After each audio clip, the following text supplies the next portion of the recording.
AITA for not allowing my fiance's boyfriend to come to our wedding. My fiancé and I have been together just under 6 years, dated 3, engaged 2.5. Great relationship relatively, our friends and family all get along well with the other person, no issues at all. Except for one of my partner's best friends. Said best friend has never liked me and seemingly had it out for me the entire time.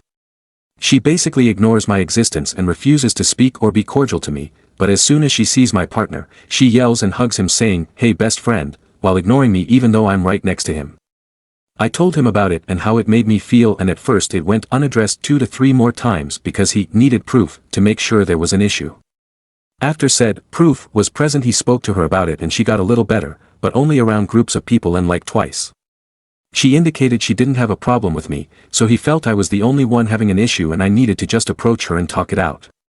I told him I'm not doing that cause she isn't my friend and he needs to do so. A couple of weeks ago we attended a mutual friend's party. I attempted to make eye contact and say hello 2 to 3 times, but she avoided me and refused to look at me the whole time. My fiancé noticed because it was so blatant. I don't want her respect, don't need her to like me, and don't honestly want her around at all, I just want her to have basic human decency. This situation has caused me to rethink my relationship and end it because I feel my fiancé is in the wrong for engaging with her after seeing how she completely disregards me. I think now, but mostly after marriage, we're supposed to be a unit and I wouldn't allow this behavior from a friend. I've been feeling like an asshole because we spent the better half of a nice drunken evening arguing about this, and I told him she can't come to our wedding, as I won't have someone who can't seem to stand me near me. AITA for telling my fiancé she can't come to our wedding. Relevant comments. NTA, but I am surprised that you decided to marry someone who allows such behavior toward you. OP. I don't want to ruin what has otherwise been the healthiest and best relationship in my life, but I've been thinking hard about it because where are the boundaries? Comment. Nta. She's in love with your man. Upset that he's with you and pretending like you don't exist makes her feel better. She won't say or do anything to make him upset. She's saying she has no problem with you is because the problem isn't with you technically, it's with him. She was hoping for her romantic movie moment when the male BSF finally realizes and falls for his female BSF. OP, TBH, this what my best friend and a select few people told about this a while ago. There were times on social media where she indicated she was the ideal woman for him or that he needs someone like her. Comment. NTA for not allowing the BFF to come to the wedding, but you are the a-hole for still wanting to marry the guy. Your man doesn't respect you, or he would have put his foot down with the BFF after he saw the way she continued to disrespect you after he said something to her. Do you honestly think just by not inviting her to the wedding will change anything? She's still going to be a pain in the butt after you get married. Then there will be more hoops to go through when you end up divorcing because of her. OP. That was an unexpected twist, lol. You're right though. I've been seriously evaluating our relationship and how this one thing is jeopardizing it. I don't want to give it up, but it does come across as disrespectful and just not presenting as a unified front. Update 1.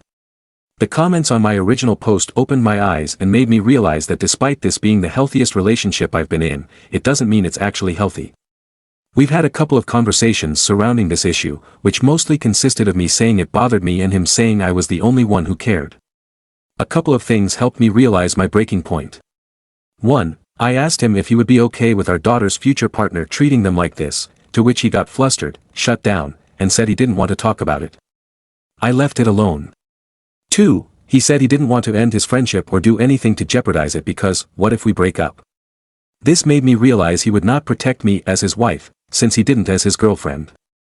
The final straw was when I expressed how much it bothered me that he wanted me to blow this off since we, as in me and the best friend, only see each other 4 to 6 times a year, and he said, directly quoted, "Because this is burned into my brain, I know the way she treats you is garbage, but you're allowing one person to dictate our relationship. It could be worse. She could be more active. There are worse ways to meddle, people text and lie, and all that to break relationships up." The first line broke my heart and told me all I needed to know. I had to truck through a couple more months of pre-planned and paid for social engagements, but I closed the curtain on any chance of healing this relationship the moment those words left his mouth. Thank you everyone for the advice, common sense, knocking me upside my head, and similar related experiences and outcomes. I'm gonna go to therapy and redefine what a healthy, balanced, and communicative relationship is. Edit, the pre-planned events aren't wedding engagement related. We share a home and need to divide assets, pets, and a custody schedule. Additionally, we have vacations planned with a mutually shared friend group. BF is not part of that group. I appreciate the concerns, but I need to plan things out a little more. There will be no second chance. To those that keep saying they're sleeping together, probably. When I first brought this up, he became stressed and kept emphasizing how I thought he was sleeping with his best friend and didn't address the issue that was brought up. I don't care to know or confirm. Edit 2. We are not getting married, continuing our relationship. For those thinking I'm using the pre-planned events to justify holding out, absolutely not. Our relationship was dead the moment he admitted she treated me like garbage, and basically shrugged it off. As a note, I never asked him to cut anyone off, out of his life. I simply asked for basic greetings and acknowledgement during the rare encounters with his BFF. This hasn't happened, aside from a couple of begrudging times. Final edit, I tried asking him the "what would you tell your daughter to do" question. He answered that if she loved her partner, she shouldn't care about outside PPL. Additionally, he said he was tired of talking about it, he feels he's done all he can, and he doesn't want me, to bring her up because he's tired of talking about it. I told him our relationship is done in September, when our lease is up, etc., apologized for bringing it up, and asked if he wanted to be alone for the evening. Update 2. My ex-fiancé did begin to make an effort to include me and make sure I was addressed during group events, even though we'd already separated. Throughout the summer we had many conversations.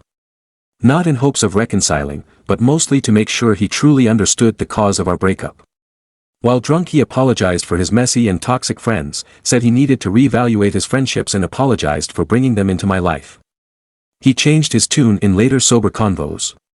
I was met with continued excuses and my POV feelings being brushed off. This isn't that big of a deal, I don't want to talk about it anymore. I have friends that have done worse. The explanation insight I received is that the best friend was a side piece, knowingly, for like 7 to 10 years, guy had a baby, and brought his baby mother a house, car, and basically got married, all while stringing the friend along. And as a result, the BFF has since always asserted herself as being the most important woman in her male friends' lives. All in all, just going to go to therapy, heal some shit, move on. I'm starting piano lessons soon, and taking a language class to pass my free time. Also focusing on cooking again and moving my body. I'm going to lose about 40 to 50 pounds.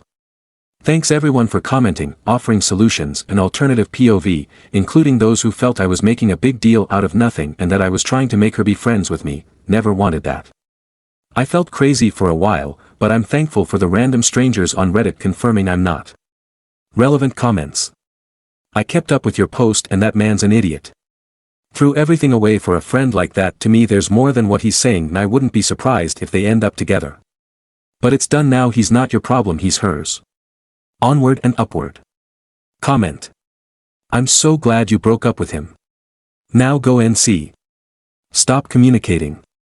You only have to explain once why you dumped him. If he doesn't understand, that isn't your problem. And she wants to be the most important woman in her guy friends' lives. OMG LMAO. They're either all going to be single or they're going to drop her one by one as they get girlfriends and wives. Comment. God, that friend sounds horrible. Knowingly help someone cheat for a freaking decade, then decide she has to be the most important woman in every male friend's life. Who the F would want someone like that in their life? Enjoy your life without them in it. OP. That's what I said, but I minded my business. Apparently the side piece relationship, she was just the other woman technically, but he wasn't actually dating anyone. So I don't know if it's cheating, but still. I wouldn't want that for myself. No self-respect.